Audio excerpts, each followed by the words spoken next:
ఆనంద్ ఏమైంది ఆనంద్? ఆనంద్ గురుగారు తల పగిలిపోతుంది, తట్టుకోలేకపోతున్నాను. నేను డాక్టర్ గారిని పిలుస్తాను. డాక్టర్ గారు, డాక్టర్ గారు, డాక్టర్ గారు త్వరగా రండి ఇక్కడికి. చూడండి స్పృహలోకి వచ్చాడు డాక్టర్. ఏమంటున్నాడంటే తల నొప్పితో పగిలిపోతుందని. మీకు ఒకే మాట ఎన్నిసార్లు చెప్పాల్సి ఉంటుంది? మీరు 3 రూపాయలు జమ చేయనంత వరకు నేను వైద్యం మొదలు పెట్టలేను. ఒకవేళ తనకు తల నొప్పి వచ్చిందంటే మీరు కూర్చొని తలపట్టండి. నాకెందుకు చెప్తున్నారు? ఇంకొక విషయం, ఇతనికి వైద్యం చేయనంత వరకు ఇతను ఇలాగే స్పృహలోకి వస్తూ ఉంటాడు, అలాగే స్పృహ తప్పుతూ ఉంటాడు. ఆనంద్, బాబు ఆనంద్, వద్దు గురుగారు, మీరు వదిలేయండి. చూడు, భీమ్ డబ్బులు తీసుకొని వచ్చేస్తాడు. నువ్వు విశ్రాంతి తీసుకో. అక్క అక్క, ఏమైంది దీపక్?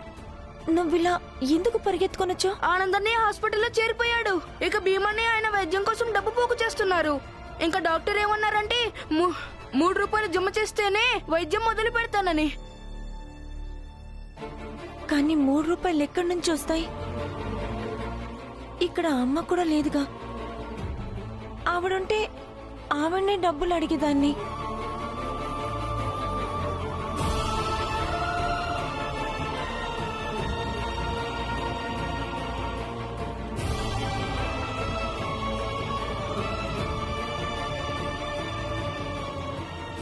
గల్లా పెట్టె నుంచి కొంత డబ్బు తీసుకుంటాను. అమ్మ వచ్చిన వెంటనే జరిగిందంతా చెప్తాను.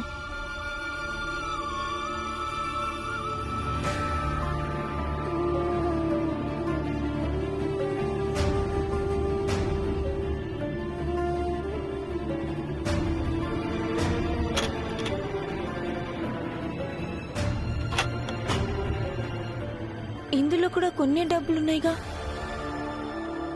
నేను మొత్తం తీసుకోలేను. అక్క, భీమన్నయ్య, జీజాబాయి, అత్తగారు వాళ్ళందరి దగ్గర కొన్ని డబ్బులే ఉన్నాయి కదా.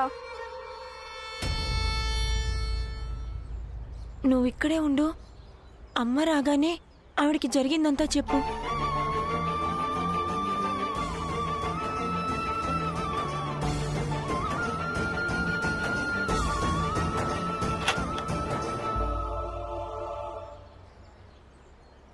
నట్వరన్నా, జనార్దన్ బాబాయ్, జోకు బాబాయ్, మీ అందరితో ఒక విషయం మాట్లాడాలి, వినండి.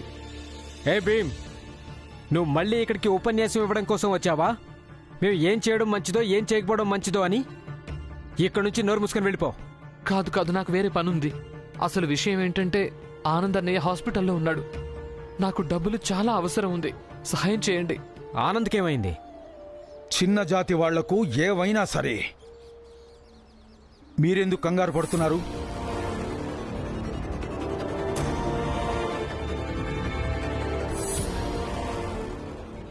మీకు అసలు అర్థం కావడం లేదు. ఈ చిన్న జాతి వాళ్ళు భూమికి పెద్ద భారం అవుతారు. వాళ్ళు బతకని లేక చావని అది మనకెందుకు? మీరంతా కూడా ఒకప్పుడు భారమే, కానీ శుద్ధీకరణ తర్వాత వ్యక్తుల్లా మారిపోయారు. బాబాయ్, నేను చెప్పేది వినండి. నాకు డబ్బులు చాలా అవసరం. ఇప్పుడు నాకు 3 రూపాయలు కావాలి. వైద్యానికి ముందు జమ చేయాలి, ఆ తర్వాతే వైద్యం మొదలవుతుంది. అలాగే వైద్యం చేసిన తర్వాత మరో 3 రూపాయలు ఇవ్వాలి. మీ దగ్గర ఎంత ఉంటే అంత ఇవ్వండి. కానీ మా దగ్గర అంత డబ్బు లేదు కదా. భీమ్రావ్, శుద్ధీకరణ చేయించుకో. ఒక్క 6 రూపాయలేంటి? నేను నీకు దానికంటే చాలా ఎక్కువే ఇస్తాను. భీమ్, శుద్ధీకరణ చేయించుకో. భీమరావు, నువ్వింకా ఆలోచిస్తూ ఉండొద్దు. ఒక్క బాణంతో 2 పిట్టల్ని కొట్టు. ఆనంద్కు వైద్యం చేయించుకో, అలాగే శుద్ధీకరణ చేయించుకుని పెద్ద జాతి వాడిగా కూడా మారిపో. ఆ అయ్యగారు డబ్బులు ఇచ్చేస్తారని చెప్పారు కదా.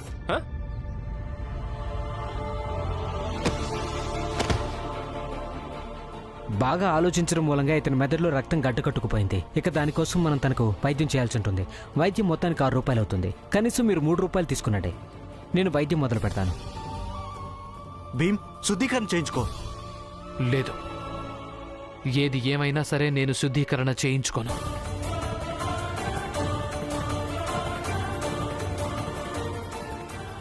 చూడు, భీమ్ మొండితనంతో కాదు, నిర్ణయం పరిస్థితిని చూసి తీసుకోవడం జరుగుతుంది. హ? ఇది కష్టమైన పరిస్థితి. శుద్ధీకరణ చేయించుకో. అసలు విషయమే ఇది బాబాయ్. చిన్నప్పటి నుంచి మా అమ్మ, మా నాన్న, ఇప్పుడు గురువుగారు కూడా నాకు నేర్పించినవన్నీ ఇవే కదా. కఠినాతి కఠినమైన పరిస్థితుల్లోనే మనిషికి అసలైన పరిశీలన జరుగుతుంది అని. ఈ విషయాలన్నీ వదిలేయండి. మీ దగ్గర ఎంతుంటే అంత ఇచ్చేయండి, మిగతావి నేను చూసుకుంటాను. ఏ భీమరావు, వెళ్ళిక్కడి నుంచి వెళ్ళి దూరంగా నిలబడు. వీళ్ల పని పూర్తవుతుంది కదా, అప్పుడు వీళ్లతో మాట్లాడు. వినబట్టం లేదా?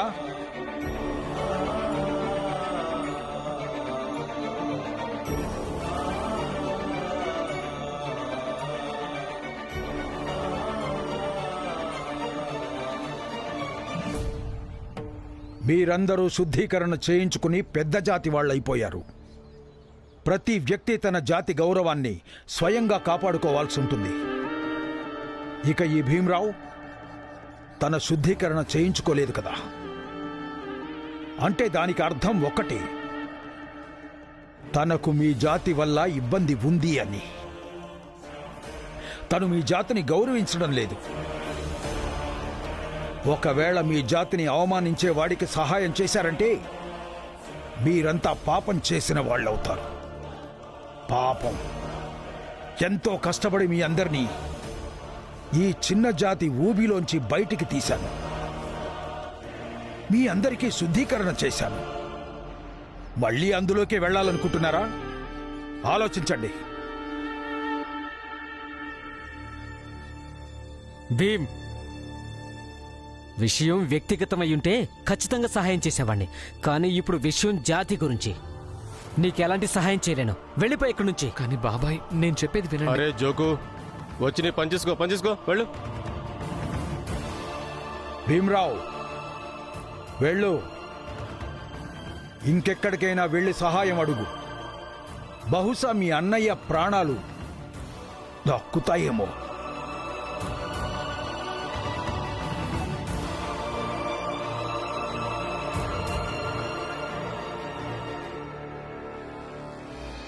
ఆయన ఎక్కడున్నాడు? ఏమండి, ఏమైంది మీకు? ఆనంద్, మీరు డబ్బులు తెచ్చారా? తీసుకొచ్చా. తొందరగా డబ్బులు జమ చేయండి. కానీ డబ్బులు ఎక్కువగా లేవు, కొన్నే ఉన్నాయి. నా దగ్గర కూడా కొన్ని డబ్బులున్నాయి. మీరందరూ వచ్చేసారా? ఎన్ని డబ్బులు జమ అయ్యాయి రమా? చూపించు. ఇదిగోండి. ఇదిగో. వదినా, నేను నీకు డబ్బులు ఇచ్చాను కదా. ఇవి మిగతా వాళ్ళందరి డబ్బులు, ఇక ఇవి నావి. భీమ్, నువ్వు లక్ష్మి డబ్బులు తీసుకోవడానికి వీల్లేదు. అన్నయ్య, మన ఇంటి గౌరవాన్ని పెద్ద జాతి వాళ్ళ దగ్గర పెట్టి ఆ డబ్బులు తీసుకొచ్చింది. తన డబ్బులతో వైద్యం చేయించొద్దు. అసలు మీరేమంటున్నారు? సరే, మీరు భరించలేకుంటే తర్వాత నాకు తిరిగి ఇచ్చేయండి.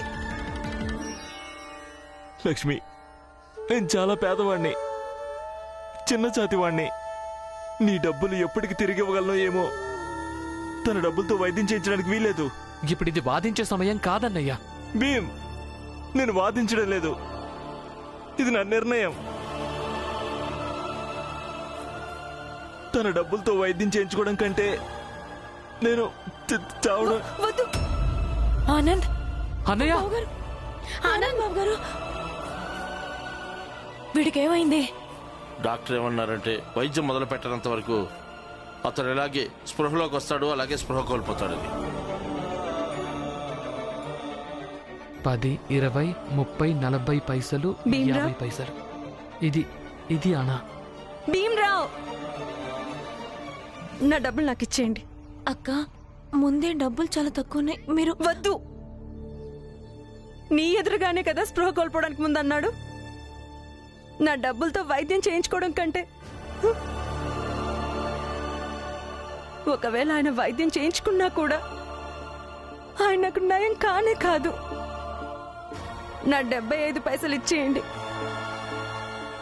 ఇవ్వండి. నేనేమంటున్నానంటే వదన, ఇప్పుడు ఈ సమయంలో జమ. వద్దు.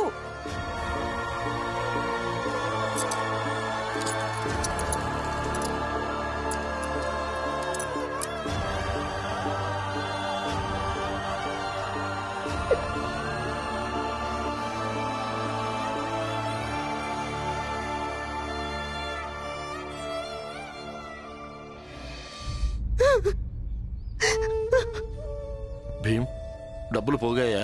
లెక్కిస్తున్నాను గురువుగారు. నా దగ్గర కూడా కొన్ని డబ్బులున్నాయి. ఇదిగో, నేను వెళ్ళి డాక్టర్తో మాట్లాడతాను. రెండు ఎంతున్నాయి?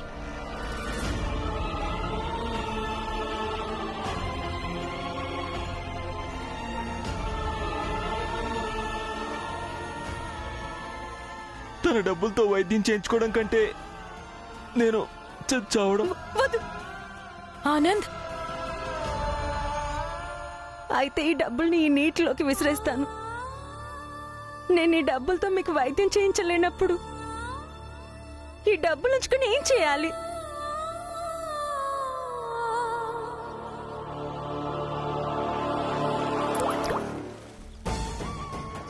కానీ ఈ డబ్బులను నీటిలో విసిరేసినందువల్ల ఇది రుజువు కాదు. మీదే ఒప్పని, అలాగే నాది తప్పని. కాదు కాదు, మీది ఒప్పు కాదు, అలాగే నాది తప్పు కాదు.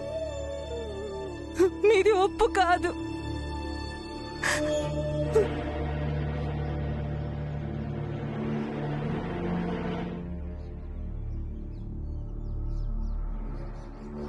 ఏడవకు లక్ష్మి. ఏడవడం వల్ల ఏం ప్రయోజనం ఉండదు. కానీ ఈరోజు మాత్రం ఎప్పటికీ మర్చిపోవద్దు. నీకు అలాగే ఆనంద్కి మధ్యలోకి భీమ్ ఏ సిద్ధాంతాలు వచ్చాయంటే అవి మన జీవితాల్ని కేవలం నాశనం చేశాయంతే. ఇప్పుడు భీమ్ మాయ ఆనంద్ మీద ఎలా పనిచేసిందంటే ఆనంద్ కూడా సగం కంటే ఎక్కువ భీమ్లా మారిపోయాడు. మామూలుగా భీమ్ ఆనంద్కు ప్రతి విషయంలోనూ నచ్చ చెప్తాడు. కానీ ఈసారి ఆనంద్ని డబ్బులతో వైద్యం చేయించుకోవడానికి నిరాకరించగానే అప్పుడు భీమ్ ఆనంద్కు నచ్చ చెప్పలేకపోయాడు. ఇది ఎప్పటికీ మర్చిపోవద్దు. ఇది బాగా గుర్తుపెట్టుకో. మర్చిపోవద్దు.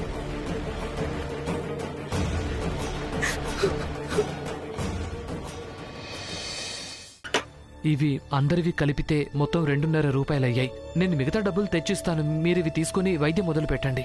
మీరు 3 రూపాయలు జమ చేయనంత వరకు నేను వైద్యం మొదలు పెట్టను. అయితే నేను ఇప్పుడే ఈ క్షణమే వెళ్ళి మీ మీద కేసు పెట్టబోతున్నాను స్టేషన్లో. ఎంతోసేపటి నుంచి మేము మిమ్మల్ని వేడుకుంటున్నాం, కానీ మీరు అర్థమే చేసుకోవటం లేదు. చూడండి డాక్టర్ గారు, ఒకవేళ మీరు ఇప్పుడు ఒప్పుకోకపోతే న్యాయస్థానంలో మీరు మాట వినక తప్పదు. దానికంటే మీరు ఈ డబ్బులు తీసుకుని వైద్యం మొదలు పెట్టొచ్చు కదా. ఇక మేమంతా సాక్షులం అవుతాం డాక్టర్ గారు. అందుకే మేము చెప్పినట్టు వినండి.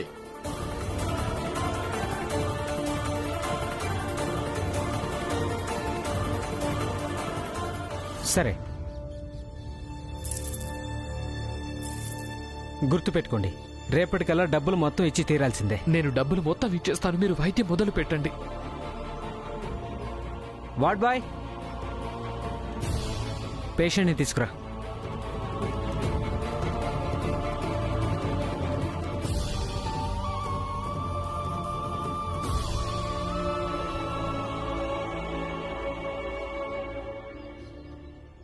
రమాబాయ్,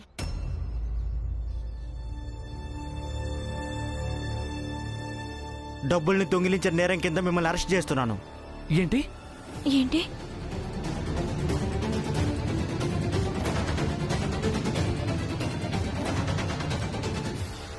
ఇన్స్పెక్టర్ గారు, ఈవిడ మా జలపానీయం గృహంలో నుంచి డబ్బులు దొంగిలించి తీసుకొచ్చింది. నేనేం దొంగతనం చేయలేదు. ఆనంద్ బావ ఆరోగ్యం బాగలేదు. ఇక్కడ డబ్బులు జమ చేయాలి, అప్పుడు వైద్యం మొదలవుతుంది. అందుకే గల్లా పెట్టెలోంచి కొన్ని డబ్బులు తీసుకొచ్చాను. పైగా అందుకే దీపక్ అక్కడ కూర్చోబెట్టి వచ్చాను. ఎందుకంటే అమ్మ వచ్చిన వెంటనే తను నిజం చెప్తాడు కదా. రమా, నేను నీ నిస్సహాయతను అర్థం చేసుకోగలను.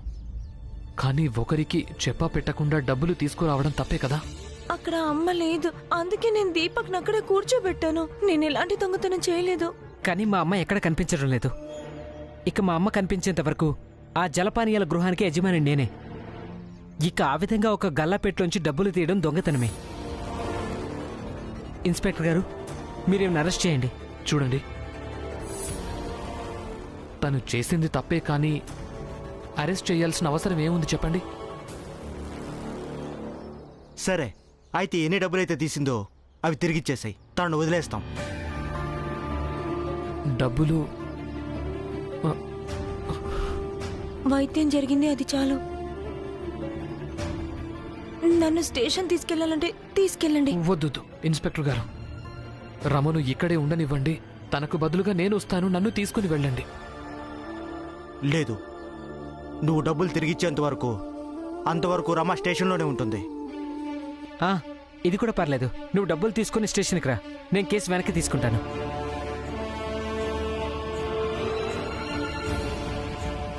పద.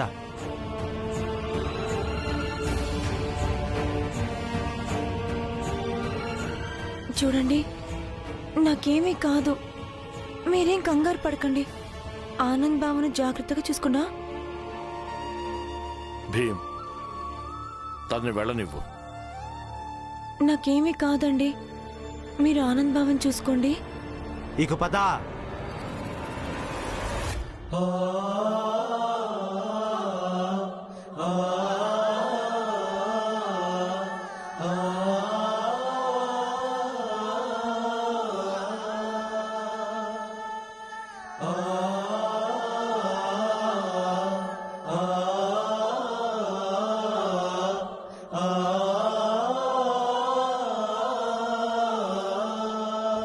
ఈ కొత్త ఆపద ఎక్కడి నుంచి వచ్చింది? రమా స్టేషన్లో ఎలా ఉంటుంది? అయితే తను డబ్బులు అడిగి తీసుకురావాల్సింది. అలా తీసుకొని వస్తే దొంగనే అనిపించుకుంటుంది. ఒకవేళ రమా దొంగిలించినా అది ఆనంద్ కోసమే. నీ దృష్టిలో తన పక్కింటిదే కదా. ఒకవేళ తను చెయ్యకపోయినా కూడా తన్ని ప్రశ్నించే హక్కు ఎవ్వరికీ లేదు.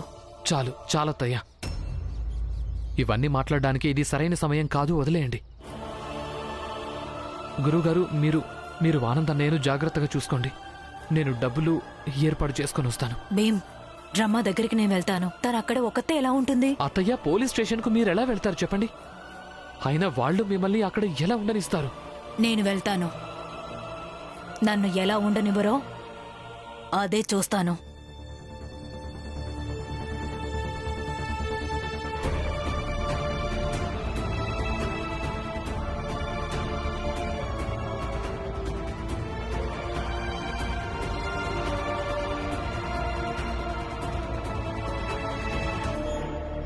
ఈ ఇంట్లో అందరికీ మొండితనమే ఉంది. ఎందుకో ఏమో ఆనంద్ ఇది అర్థం చేసుకోలేకపోతున్నాడు. తన భార్య డబ్బుల్ని ఎక్కడి నుంచైనా తెచ్చుండొచ్చు, కానీ ఆ డబ్బులతో తనకు వైద్యం చేయించుకోవాలని లేదు. కానీ రమ్మ కావాలంటే తను దొంగిలించి డబ్బు తీసుకొచ్చినా సరే తనది ఒప్పు, లక్ష్మిది తప్పు. ఇక రమ ఎప్పుడు గొప్పదైపోతూ ఉంటుంది.